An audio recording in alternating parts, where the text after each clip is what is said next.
Finge que estás conmigo. La voz profunda del rey hombre lobo Cassius Blackthorn cortó el aire como una hoja mientras su mano se extendía hacia Nora, quien comía sobras frías escondida detrás de una pilastra de mármol. El salón de baile de la manada Luna Plateada se silenció al instante.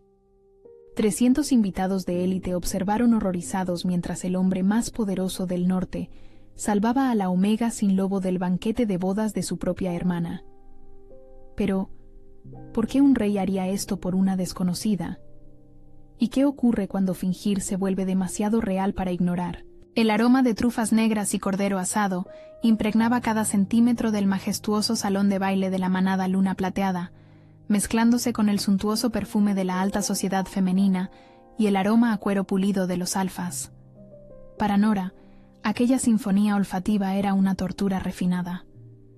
Cada inhalación le recordaba todo lo que jamás podría tener, todo lo que le fue negado desde el nacimiento, por una cruel ironía genética. A sus 24 años, ella era más que una simple anomalía genética en una familia de lobos puros, un recordatorio vivo y constante de la imperfección en un linaje que se enorgullecía de 300 años de sangre impecable. Una Omega sin lobo despierto en una familia donde incluso los niños de 5 años ya mostraban señales claras de su naturaleza lupina. Ojos que brillaban dorados cuando estaban emocionados, pequeños colmillos que se alargaban ligeramente cuando estaban frustrados, instintos territoriales ya bien desarrollados. Nora era la mancha en la reputación prístina de los Valdés de Montecristo, la vergüenza susurrada en pasillos sombríos y la razón por la cual otros clanes de élite ocasionalmente cuestionaban la pureza absoluta de su linaje ancestral. En reuniones sociales, ella se había convertido en la hija que simplemente no estaba bien, o que había viajado para cuidar de una tía enferma.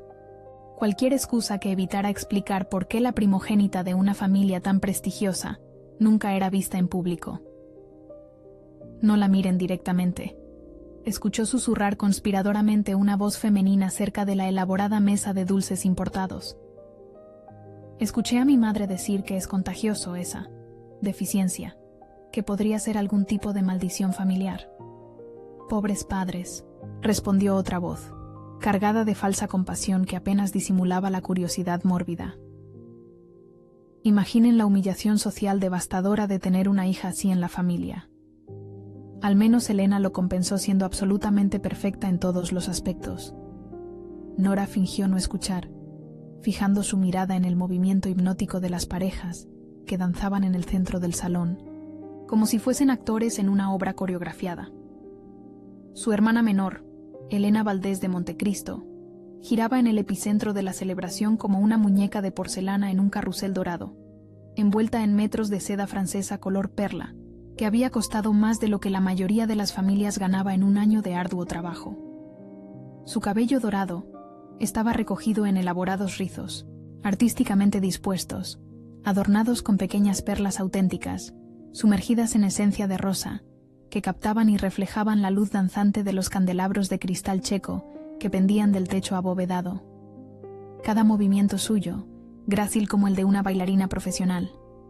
Cada sonrisa, luminosa como el sol naciente. Cada risa, cristalina como campanillas de plata mecidas por una suave brisa. Marcus Villaseñor del Risco, su prometido, era literalmente el yerno soñado de toda ambiciosa familia aristocrática. Joven, maduro a sus 26, absurdamente acaudalado por vastas herencias y prósperas empresas, con voz activa en el Consejo de la Luna, y con un linaje tan impecable que se rastreaba sin mancha hasta los fundadores originales del reino. Él miraba a Elena como si fuese una diosa descendida directamente del Olimpo para bendecir a los mortales con su divina presencia, y Nora sintió una punzada de envidia tan aguda y lacerante que casi la dejó sin aliento. No eran celos de su hermana específicamente, sino una envidia profunda y dolorosa por toda la vida que Elena representaba.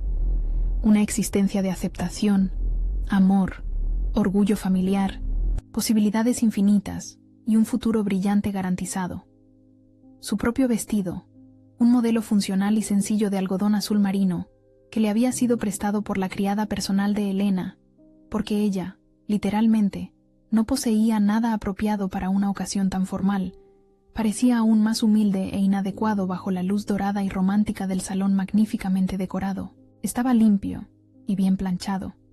De eso se había asegurado ella. Pero era estrepitosamente sencillo comparado con los metros de seda importada, terciopelo suntuoso y encaje delicado que adornaban a las demás mujeres presentes en el evento. Incluso las esposas de los comerciantes menos prósperos de la región lucían vestidos que costaban 10 veces más que el suyo, joyas que brillaban como estrellas capturadas y zapatos hechos a medida por artesanos de renombre. Nora se sentía como una mendiga infiltrada en un palacio, esperando constantemente que alguien la descubriera y la expulsara públicamente.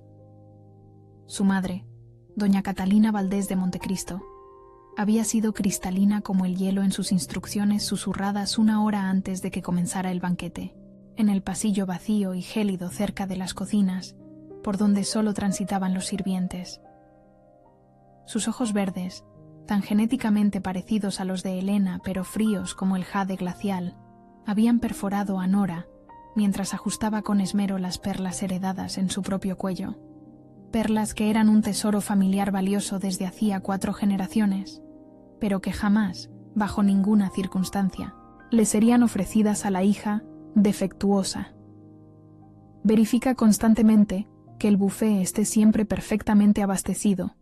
Recoge discretamente las copas rotas antes de que los invitados importantes se den cuenta y se avergüencen. Y por todos los dioses antiguos y sagrados, no seas vista ni notada por nadie de importancia social o política. La voz de Catalina era venenosa como arsénico diluido en vino dulce. Cada palabra elegida con esmero y afilada como una cuchilla para cortar aún más hondo en la ya destrozada autoestima de su hija. Mantente siempre en las sombras más oscuras. Mantén tu cabeza permanentemente baja en sumisión. Evita cualquier contacto visual. Tu presencia aquí ya es una concesión generosa que cuestiono a diario y de la que me arrepiento haber otorgado. Catalina había hecho una pausa dramática, permitiendo que el veneno de sus palabras penetrara por completo, antes de continuar con el golpe final. El único motivo por el que no estás encerrada en tu habitación como una prisionera es porque sería aún más vergonzoso socialmente y potencialmente dañino para nuestra reputación familiar tener que explicar repetidamente a invitados curiosos por qué nuestra hija mayor no está presente y visible en el compromiso de la hermana menor. Tu ausencia levantaría preguntas incómodas que preferimos evitar. Tú... Sí, madre. Nora había murmurado automáticamente, las palabras familiares de sumisión brotando de sus labios sin pensamiento consciente, como un reflejo condicionado desarrollado a lo largo de años de humillación sistemática. Años de brutal condicionamiento psicológico le habían enseñado que asentir con rapidez y sin cuestionar acortaba significativamente las sesiones de humillación verbal que su madre parecía disfrutar genuinamente. Y Nora. Catalina había añadido con voz aún más baja y amenazante, sujetando el brazo de su hija con la fuerza suficiente para dejarle moretones que durarían días, sus uñas perfectamente manicuradas, clavándose en la delicada piel a través de la fina tela del vestido prestado. Si alguno de los invitados verdaderamente importantes pregunta por ti, lo que sinceramente dudo que hagan, pero si ocurriera, eres solo una prima lejana e insignificante de la familia, ayudando voluntariamente con el servicio doméstico por bondad del corazón. Entendido perfectamente. El apretón se intensificó dolorosamente, las uñas perfectamente manicuradas clavándose aún más hondo en la piel como pequeñas cuchillas. Entendido.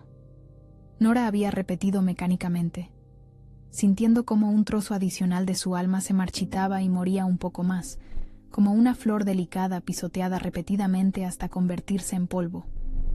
Ahora, escondida estratégicamente detrás de las ornamentadas columnas de mármol como una niña jugando a las escondidas, cumplía su papel designado con la perfección mecánica desarrollada a través de años de dolorosa práctica y condicionamiento forzado, con un plato de sobras frías equilibrado precariamente sobre sus rodillas temblorosas, trozos irregulares de pan que habían sobrado de la preparación matutina y que ya comenzaban a endurecerse, un poco de queso artesanal que empezaba a resecarse y agrietarse en los bordes expuestos al aire, uvas importadas que ya perdían su dulzura natural y se volvían ligeramente agrias. Observaba el espectáculo social a través de las estrechas rendijas entre las elaboradas decoraciones. Cada carcajada cristalina que resonaba por el salón era como una hoja afilada perforando su corazón.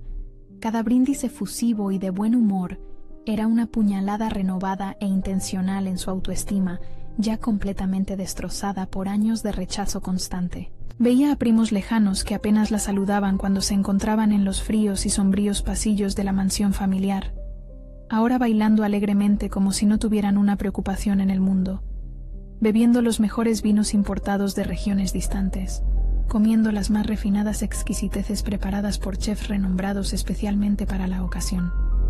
¿De verdad está aquí esta noche?, escuchó la voz aguda y nasal de doña Estrella Morales, una amiga cercana e igualmente cruel de su madre, cortando el aire como una sierra. Pensé que doña Catalina Valdés de Montecristo finalmente había recobrado el juicio y decidido enviarla permanentemente lejos, quizás a un convento en tierras distantes. Desafortunadamente, aún está entre nosotros, respondió la voz familiar y desdeñosa de su tía Patricia Valdés de Montecristo, hermana menor de su padre, quien siempre había resentido el hecho de que Nora hubiera nacido primero y técnicamente tuviera derechos de herencia que ella consideraba inmerecidos. Al menos tiene el buen sentido básico de esconderse en las sombras donde pertenece. Imagina el escandaloso y devastador escándalo social si los Villaseñor del Risco descubrieran que Elena tiene una hermana.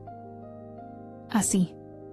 Las palabras no dichas flotaban en el aire perfumado como veneno invisible pero letal, defectuosa, anormal, vergonzosa, una mácula en la perfección familiar que debería ser escondida para siempre. Nora cerró los ojos por un momento largo y doloroso, sintiendo las lágrimas familiares y odiadas quemar detrás de sus párpados como ácido. Durante años interminables de ostracismo social sistemático y rechazo familiar constante, ella había desarrollado ingeniosos y necesarios mecanismos de defensa para su propia supervivencia psicológica. Lo más esencial y eficaz era la infusión amarga y nauseabunda de hierbas exóticas que Nora preparaba religiosamente cada mañana antes del amanecer, una mezcla compleja y equilibrada de acónito, diluido hasta ser levemente tóxico en vez de letal, lavanda seca, cosechada en luna llena para máxima potencia, y la rarísima campanilla plateada de la sierra, que brotaba solo en las laderas montañosas más inaccesibles, donde el aire ralo dificultaba la respiración. La pócima amarga suprimía por completo su aroma natural de omega, volviéndola olfativamente inexistente e imperceptible para los alfas dominantes que, de otro modo, habrían detectado su esencia y exigido su expulsión inmediata de cualquier evento social de relevancia. Era su personal manto de invisibilidad, su única y fiable protección contra el rechazo aún más explícito y humillante que, sin duda, la acecharía si su verdadera naturaleza fuera discernida. No obstante, la invisibilidad que Nora había cultivado con tan minucioso esmero falló ante la mirada depredadora de una única alma presente en el gran salón. Cassius Blackthorne, el temido rey hombre lobo del norte, no estaba allí para celebrar nupcias ni forjar alianzas románticas. A sus 32 años, era una leyenda viviente, un hombre que había ascendido al trono a los 18, tras la sospechosa muerte de sus progenitores. La consolidación de su poder fue brutal y definitiva. En los albores de su reinado, aplastó 3 intentos de golpe, ejecutó personalmente a 2 traidores y expandió las fronteras de su reino mediante diplomacia implacable y fuerza cuando fue necesario.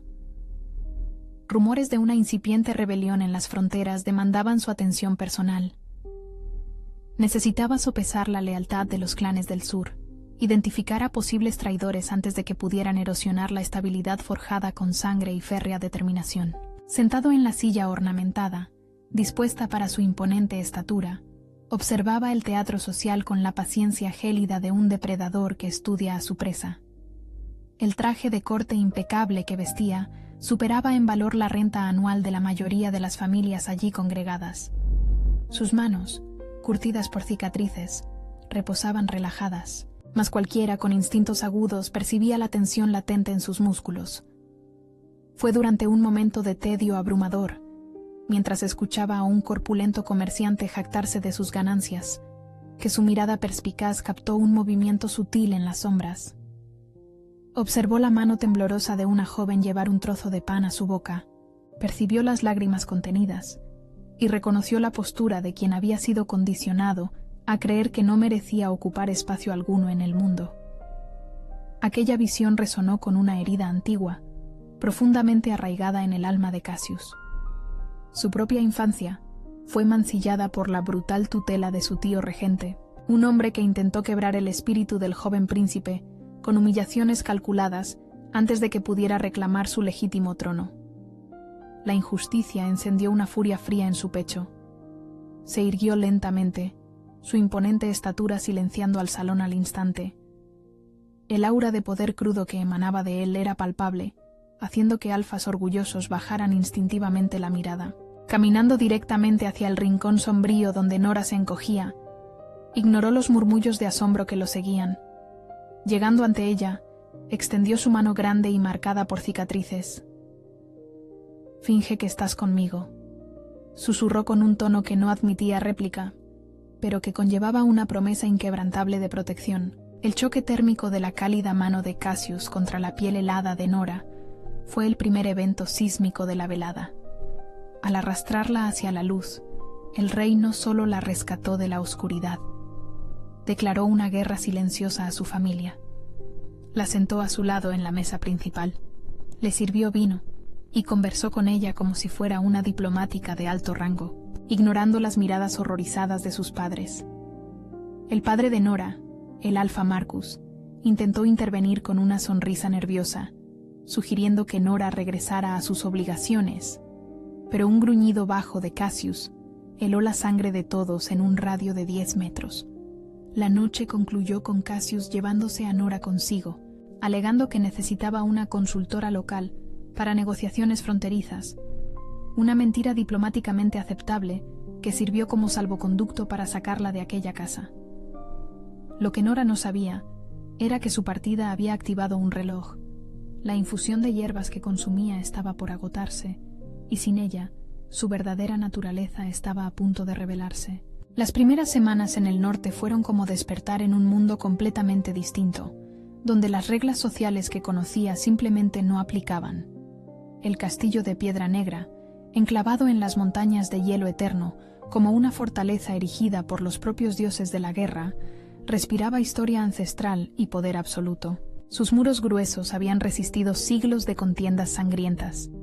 Sus altísimas torres perforaban las nubes como lanzas apuntando directamente al corazón de los cielos, y sus largos y resonantes corredores resonaban con los pasos fantasmagóricos de generaciones de reyes que habían gobernado con puño de hierro y voluntad inquebrantable. Para Nora, habituada a los salones dorados y ostentosamente decorados de la mansión de su familia, donde cada superficie estaba cubierta de oro, cada rincón albergaba una costosa estatua, cada pared exhibía pinturas de importantes ancestros. La majestuosa y funcional austeridad del castillo real era a la vez intimidante como una tormenta que se avecina y extrañamente liberadora como respirar aire puro por primera vez. No había muebles frágiles y costosos que temiera romper con un movimiento descuidado. No existían alfombras persas insustituibles e irreemplazables que evitara pisar por temor a mancharlas.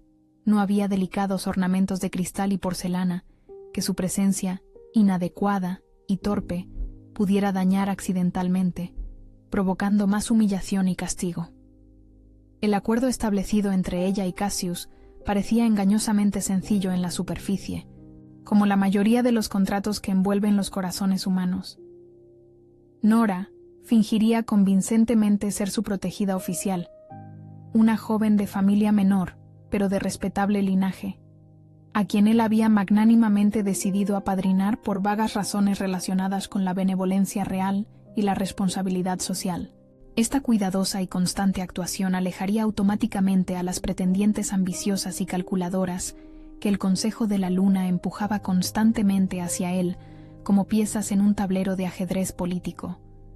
Hijas primogénitas de poderosos duques, con ejércitos propios, herederas directas de imperios comerciales que controlaban rutas de comercio cruciales, princesas de reinos aliados cuyos matrimonios podrían sellar tratados militares ventajosos, todas igualmente interesadas en la corona dorada que venía automáticamente con el matrimonio, no en el hombre que la portaba. A cambio de esta actuación teatral pero convincente, después de exactamente 6 meses de fingimiento mutuo, Cassius garantizaría personalmente su completa independencia financiera, a través de un dote sumamente generoso que le permitiría vivir cómodamente por el resto de su vida, además de una nueva identidad social cuidadosamente forjada, que le permitiría establecerse en cualquier lugar que eligiera vivir, completamente libre de las garras controladoras de su familia, y con recursos suficientes para nunca más depender de nadie. Pero el castillo rápidamente se reveló como un entorno mucho más peligroso, políticamente complejo y socialmente traicionero de lo que cualquier sencillo contrato podría abordar o prever adecuadamente. Lady Véspera Nightshade emergió como la primera y más obvia amenaza al bienestar de Nora.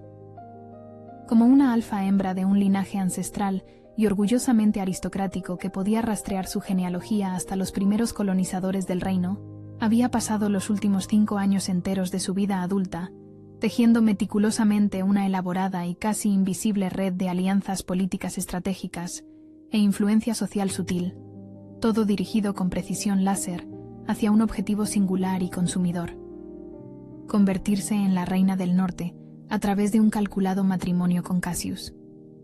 Ella era hermosa de una forma fría y depredadora que recordaba a una serpiente venenosa.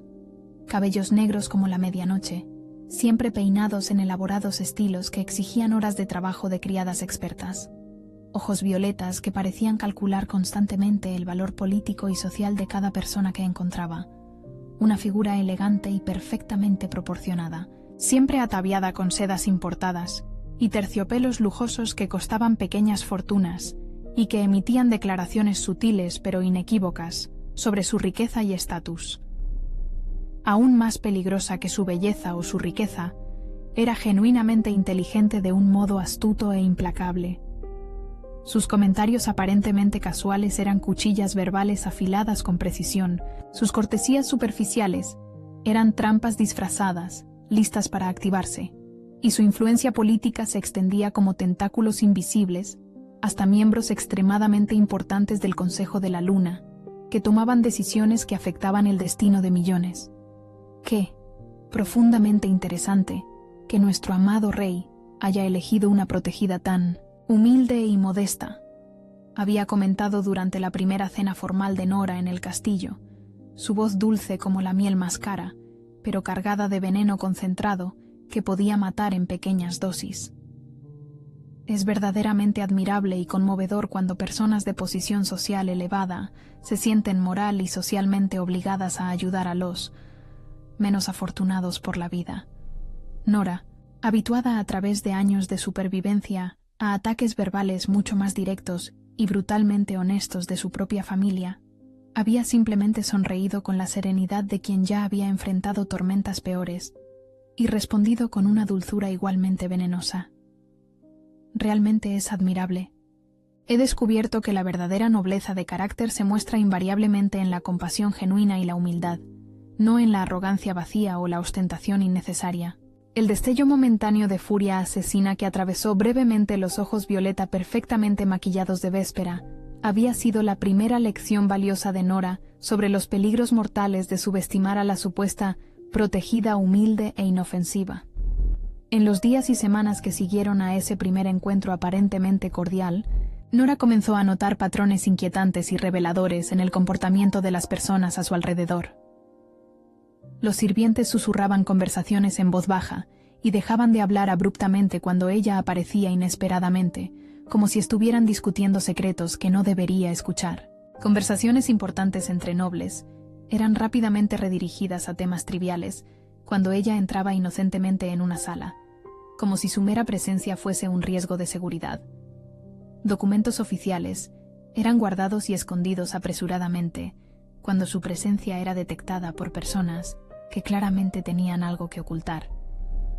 Su invisibilidad social sistemática, que había sido una maldición amarga y dolorosa durante toda su vida en su familia, se convirtió inesperadamente en su mayor ventaja estratégica en el ambiente políticamente cargado del castillo real. Nadie prestaba atención genuina o significativa a la Omega silenciosa y aparentemente inofensiva, que parecía perpetuamente ocupada con tareas domésticas triviales como organizar libros empolvados en la vasta biblioteca o servir té y pequeños dulces durante reuniones administrativas menores.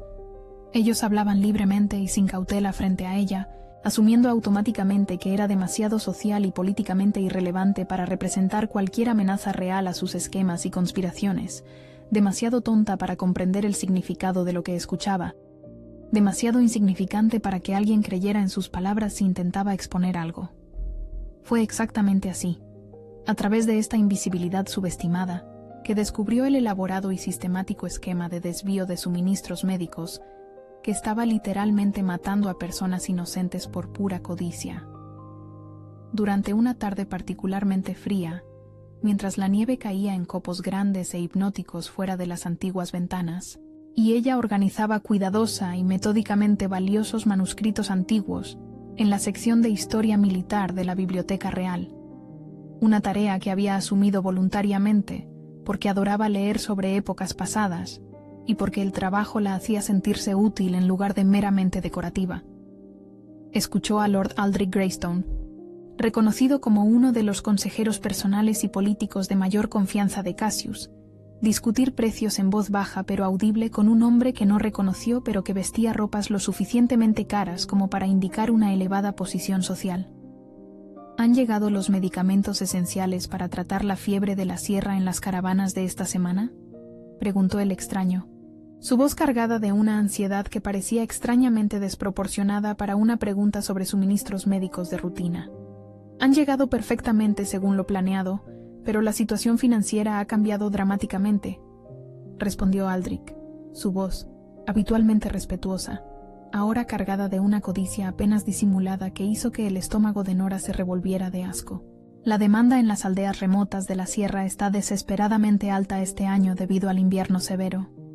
Puedo conseguir fácilmente el triple del valor original en el mercado negro si los vendemos a comerciantes privados en lugar de distribuirlos a través de los canales oficiales. ¿Y qué hay de la distribución oficial que consta en los registros del palacio? Simple e indetectable. Reportaremos oficialmente que la caravana fue atacada por bandidos organizados durante el viaje a través del desfiladero del norte. La mitad de la carga se perderá oficialmente en el ataque ficticio. La otra mitad se distribuirá públicamente para mantener las apariencias de que estamos cumpliendo con nuestros deberes. Nadie cuestiona los ataques de bandidos en esta época del año. Son demasiado comunes para levantar sospechas. Nora sintió que su sangre se helaba literalmente en sus venas, como si se hubiera sumergido en un lago congelado. La fiebre de la sierra era una devastadora enfermedad estacional que atacaba principalmente y con mayor severidad a niños pequeños y ancianos vulnerables, precisamente las personas que menos recursos tenían para pagar precios inflados en el mercado negro. Sin un tratamiento médico adecuado y oportuno, la tasa de mortalidad era devastadoramente alta, a menudo alcanzando el 50% o más en las comunidades aisladas. Y aquel hombre, aquel monstruo vestido con ropas finas, estaba deliberada y conscientemente saboteando el tratamiento que salvaría vidas inocentes, todo por lucro personal y una despreciable avaricia. Le tomó 3 días enteros reunir el valor suficiente para hablar directamente con Cassius sobre lo que había descubierto. 3 días de agonizar sobre si debía hablar, si él le creería, si tenía derecho a inmiscuirse en asuntos que técnicamente no eran de su incumbencia.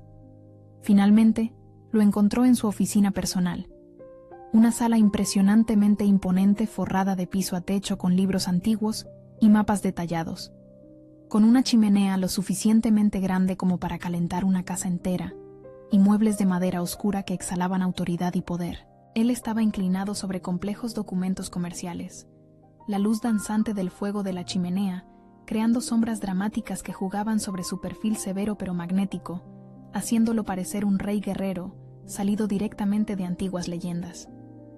Majestad, comenzó ella con vacilación, su voz más temblorosa de lo que deseaba debido a la combinación de nerviosismo e indignación moral. ¿Puedo hablar con usted sobre algo importante? ¿Algo que concierne la seguridad y el bienestar de su pueblo?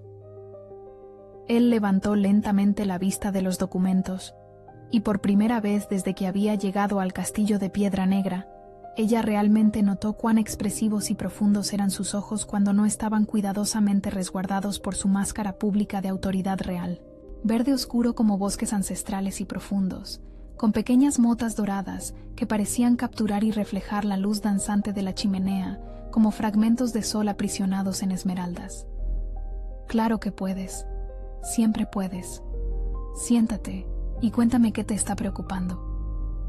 Ella relató todo lo que había escuchado, cada detalle específico que había logrado memorizar, cada matiz de la conversación que había grabado en su mente.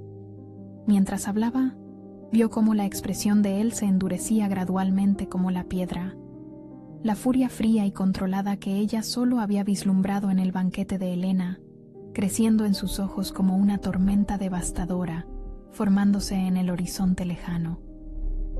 Cuando ella terminó su relato detallado, el silencio en la sala era denso y pesado como una niebla espesa, cargado de una energía peligrosa que hacía que el aire pareciera electrificado.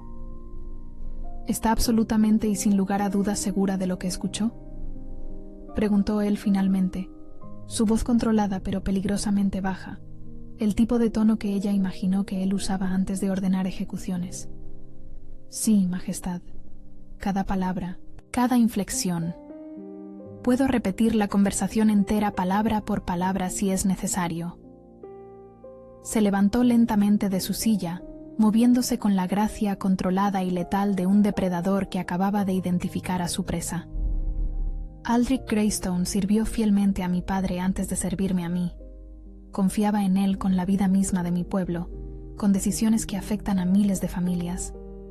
La palabra confiaba en pretérito perfecto acarreaba el peso inquebrantable de una sentencia de muerte ya pronunciada.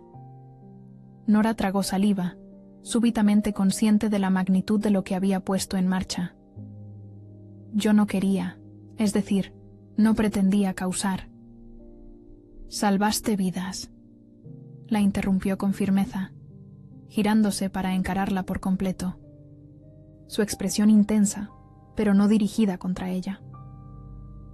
Niños inocentes vivirán porque tú tuviste la valentía moral de hablar cuando habría sido más fácil y seguro permanecer en silencio. Nunca, jamás, te disculpes por hacer lo correcto cuando otros eligieron hacer lo incorrecto. Esa misma noche, antes incluso de que el sol asomara, Aldrich Greystone fue discretamente arrestado en sus aposentos. Los medicamentos fueron inmediatamente recuperados y distribuidos adecuadamente a las comunidades que los necesitaban con desesperación. Y la dinámica fundamental entre Nora y Cassius cambió de forma irreversible. Él dejó de verla por completo como un proyecto de caridad bien intencionado o una pieza decorativa en sus juegos políticos, y comenzó a verla como una aliada genuinamente valiosa, una fuente confiable de información, una persona cuyo juicio moral él respetaba profundamente. Más que eso, comenzó a verla como una persona cuyas opiniones valoraba genuinamente, cuyos discernimientos buscaba activamente, cuya presencia volvía sus días administrativamente largos y solitarios menos vacíos, y sus noches menos gélidas y melancólicas. Al tercer mes, el invierno riguroso trajo el primer gran giro. Una tormenta de nieve aisló el castillo por 2 semanas. Sin acceso a las hierbas de su infusión supresora, Nora enfermó gravemente con una fiebre misteriosa que ningún curandero lograba tratar. Cassius asumió personalmente su cuidado, velando 3 noches consecutivas. Los curanderos estaban perplejos. La fiebre era demasiado alta para ser natural, pero no respondía a los tratamientos. Era como si su cuerpo luchara contra algún cambio interno. En la tercera noche, cuando la fiebre alcanzó su punto álgido y ella comenzó a convulsionar, Cassius la sostuvo contra su pecho. «No me dejes», murmuró él, palabras que jamás pensó que pronunciaría. «Por favor, Nora, no me dejes». Fue en ese instante cuando la fiebre quemó las barreras químicas en su sangre. El aroma que inundó la habitación fue avasallador. Jazmín nocturno mezclado con lluvia de verano, dulce como miel silvestre. El vínculo de pareja estalló entre ellos con una fuerza devastadora. Ella era su compañera destinada. Pero junto a la euforia sobrevino el terror. Ella era su debilidad. Cualquier enemigo que descubriera el vínculo de pareja tendría el arma perfecta para destruirlo. Más aún, él deseaba que ella lo eligiera libremente, sin coerción biológica. Con una fuerza de voluntad forjada por décadas de liderazgo, Cassius tomó la decisión más ardua: ocultarle el vínculo de pareja hasta que ella estuviera lista. La recuperación de Nora trajo consigo una nueva claridad. Ella sentía el cambio en la atmósfera, la tensión eléctrica cuando Cassius irrumpía en la sala, pero lo atribuía a la gratitud y a una atracción unilateral. Determinada a ser más que una protegida decorativa, inició estudios rigurosos. No combate físico, sino política, administración, diplomacia y economía, bajo la tutela de un mentor que Cassius le designó. Ella floreció. La Omega que comía restos ahora debatía rutas comerciales y sugería reformas administrativas que impresionaban incluso a los consejeros más escépticos. La calma fue quebrantada cuando los Valdés de Montecristo, descubriendo a través de espías que Nora ejercía influencia sobre el rey hombre lobo del norte, viajaron a el norte exigiendo su retorno, alegando un secuestro. El enfrentamiento en el Salón del Trono fue brutal. Su padre intentó usar el Comando Alfa para obligarla a arrodillarse. Por primera vez, Nora resistió. Su lobo interior, dormido por años de supresión, despertó con un aura de calma absoluta que anuló el Comando Alfa de su progenitor. Ella era una Omega real, una rareza capaz de neutralizar cualquier agresión alfa. La revelación de su estatus atrajo consigo peligros aún mayores. Lady Vespera Nightshade, percibiendo que Nora era una amenaza existencial, orquestó un accidente durante una cacería ceremonial. A través de un sabotaje meticuloso, hizo que Nora y Cassius cayeran por una profunda barranca, lejos de la Guardia Real. Cassius, herido por una flecha envenenada e incapaz de sanar rápidamente, se encontró vulnerable por primera vez en décadas. Fue Nora quien mantuvo a ambos con vida durante 3 días en la gélida oscuridad, utilizando su conocimiento botánico para hallar antídotos y su propio calor corporal para abrigarlo. En aquella cueva sombría, delirando por la fiebre, Cassius confesó el vínculo de pareja. Admitió que, en el fondo, había sabido por meses que eran compañeros destinados. La confesión hirió a Nora profundamente. Se sintió traicionada, como si la elección le hubiera sido arrebatada una vez más, como si la honestidad de él fuera condicional. El rescate finalmente llegó, pero la confianza estaba fracturada. De regreso al castillo de Piedra Negra, el Consejo de la Luna exigía que Cassius eligiera una reina de inmediato para estabilizar el reino.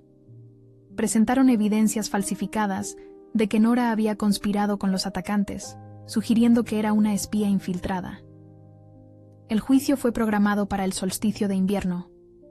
Nora se encontró sola en el centro del tribunal, al igual que en la boda de su hermana Helena, aislada, juzgada, rodeada por una hostilidad palpable. Pero algo fundamental había cambiado para siempre. Esta vez, ella no agachó la cabeza. Levantó la barbilla, con la mirada firme. Con una valentía que no sabía poseer, presentó los libros contables que había estado corrigiendo, expuso toda la intrincada red de corrupción de Lady Vespera Nightshade y desafió al Consejo de la Luna a encontrar a alguien que amara el reino y al rey con más sinceridad que ella. No fue su elocuencia lo que la salvó, sino la acción dramática de Cassius.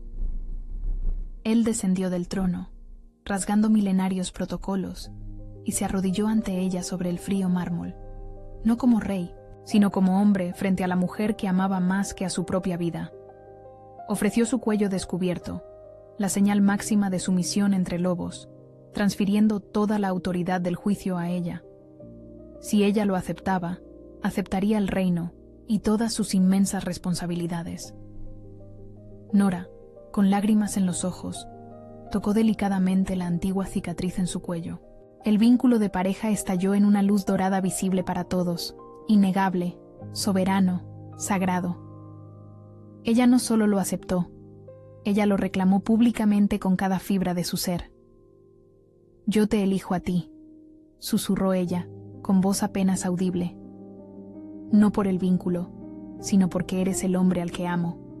Y elijo a este pueblo, a esta tierra, porque junto a ti puedo ser más fuerte de lo que jamás imaginé».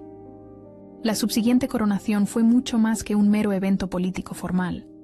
Fue la unión sagrada y celebrada de dos almas quebrantadas que habían hallado sanación completa y un propósito renovado una en la otra, conformando juntas algo infinitamente más fuerte, más resiliente y más hermoso de lo que cualquiera de ellas podría haber sido a solas en sus vidas anteriores, de aislamiento y profundo dolor.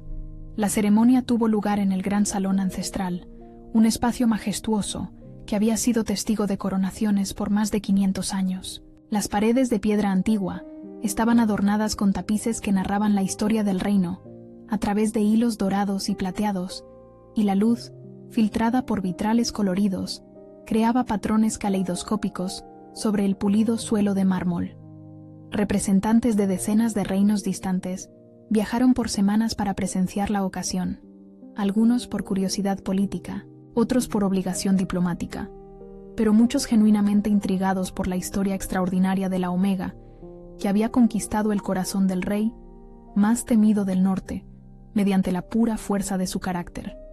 Cuando Nora entró al salón, ataviada con un vestido ceremonial de terciopelo azul oscuro, bordado con hilos de plata que representaban las constelaciones que brillaron la noche de su nacimiento, un silencio reverente descendió sobre la multitud reunida.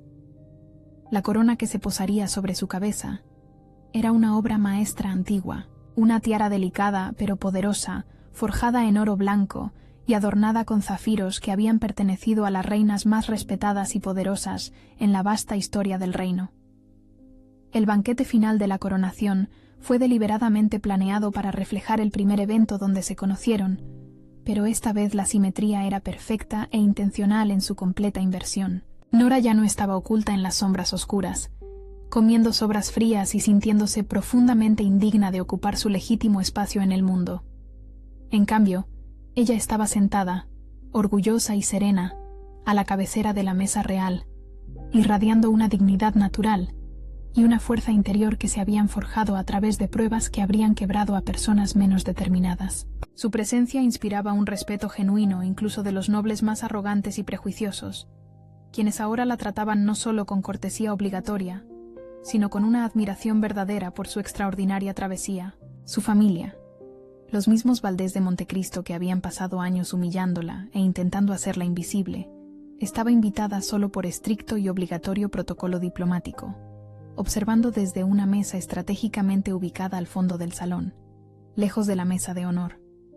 Por primera vez en sus vidas, comenzaban a comprender la verdad devastadora e irrefutable de que la verdadera realeza jamás proviene de la sangre azul o de los títulos heredados automáticamente, sino del carácter individual, de la compasión genuina por el sufrimiento ajeno y del espíritu indomable de servir consistentemente a algo mucho más grande que los propios intereses egoístas.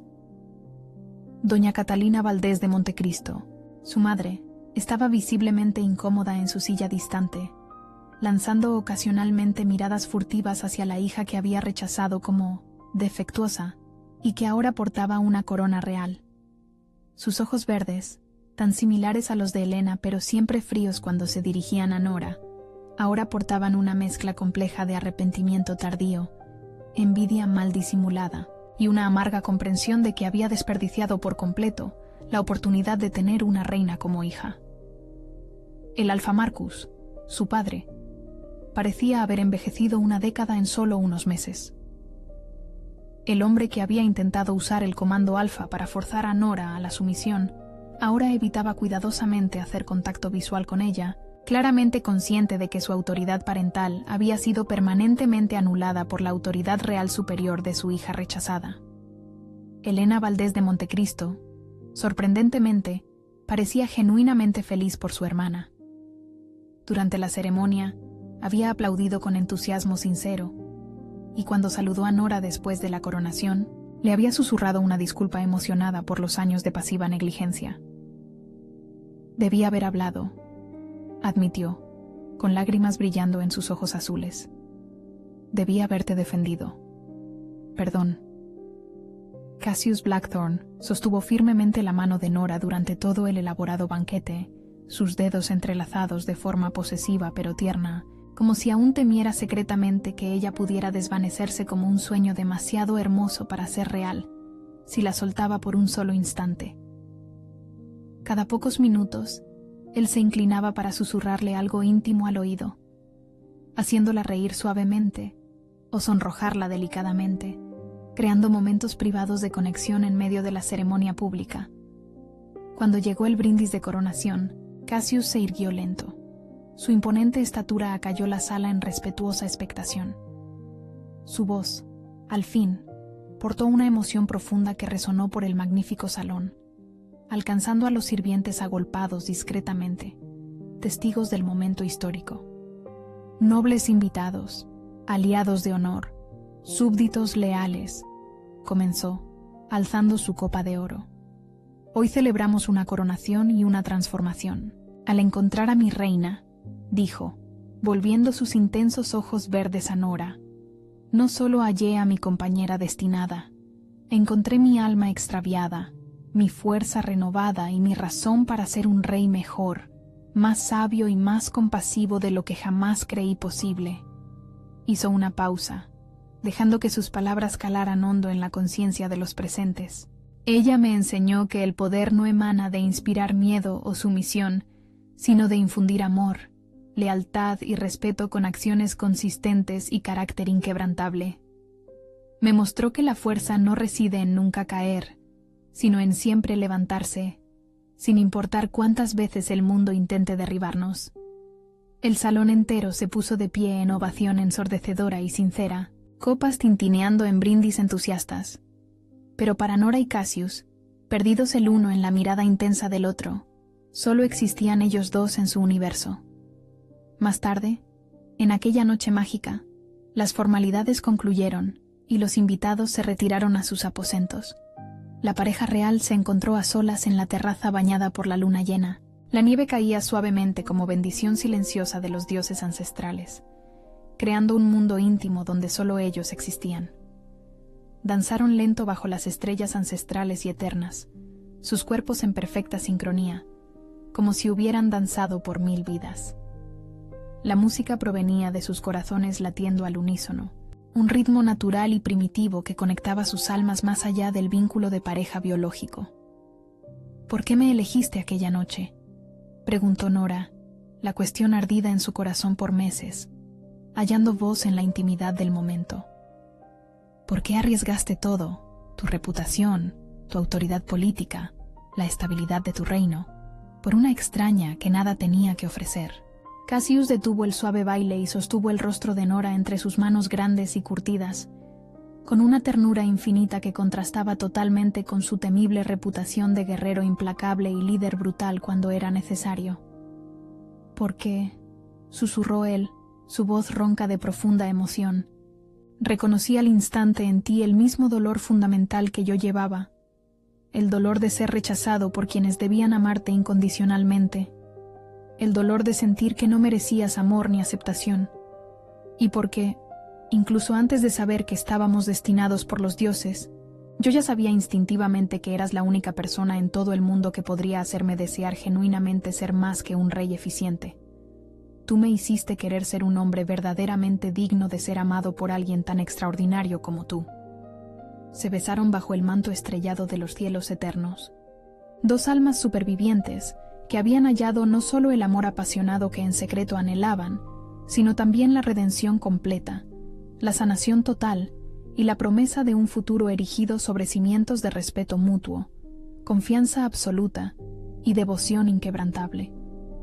Y en algún lugar, entre las sombras reconfortantes del castillo, observando discretamente a través de los ventanales empañados, los leales sirvientes susurraban emocionantes historias que sabían que se convertirían en leyendas inmortales sobre la Omega valiente que se hizo reina no por manipulación política o matrimonio arreglado, sino por la fuerza pura e inquebrantable de su corazón compasivo, y sobre el rey solitario y endurecido que aprendió que el verdadero poder transformador no emana de inspirar temor y sumisión, sino de infundir amor genuino, lealtad voluntaria y esperanza renovada en el corazón de su pueblo. Si te ha gustado esta historia de transformación y amor verdadero entre la Omega rechazada que encontró su fuerza y el rey solitario que descubrió su alma, suscríbete para más romances épicos del Rey Hombre Lobo. Activa la campana de notificaciones para no perderte nuevas historias sobre segundas oportunidades, vínculos de pareja destinados y el poder transformador del amor verdadero. Recuerda, a veces las más grandes reinas no nacen en palacios, sino en las sombras, aguardando la mano correcta que las guíe hacia la luz.